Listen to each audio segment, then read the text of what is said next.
केंद्रीय वित्त मंत्री निर्मला सीतारमण द्वारा पेश किए गए यूनियन बजट में स्वास्थ्य, शिक्षा, विनिर्माण, टूरिज्म सहित विभिन्न क्षेत्रों की कई सौगातें दी गई हैं।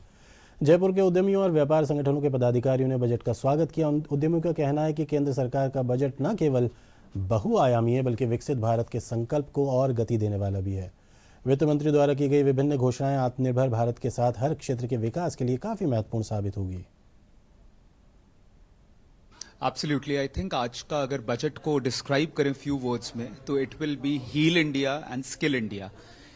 तो अगर आप देखें तो पिछले कुछ बजट्स में लगातार गवर्नमेंट इस चीज के बारे में फोकस कर रही है कि हम किस तरीके से हमारी मेडिकल की सीट्स बढ़ाएं, हेल्थ एजुकेशन को जो है वो इम्पैक्ट करें, और अब उसके सीक्वली में जो रिफॉर्म्स लेके आने हैं वो इस बजट में अनाउंस हुए। इसमें पर्टिकुलरली सबसे इम्पॉर्टेंट है जो बायोशक्ति के बारे में बताया गया है, बायोफार्मा शक्ति के बारे में।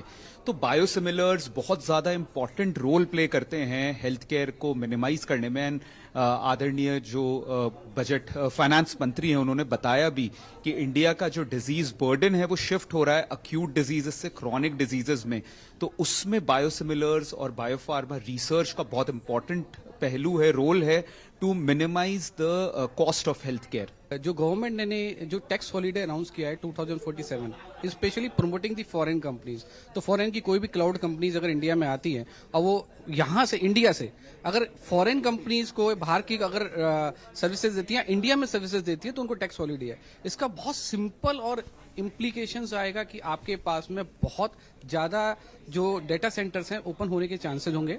आज इंडिया जो है वर्ल्ड वाइड 7th या 8th रैंक करता है डाटा सेंटर्स में। योग को at a national and global front लाने के लिए उन्होंने 3 न्यू इंस्टीट्यूट्स की बात की, आयुष फार्मेसीज को भी उनको डेवलपमेंट की बात की, which I really think is nice because ये इंडिया की देन है एंड इंडिया की देन को एट ए ग्लोबल लेवल ले जाना, we can really see where the India is heading in terms of that.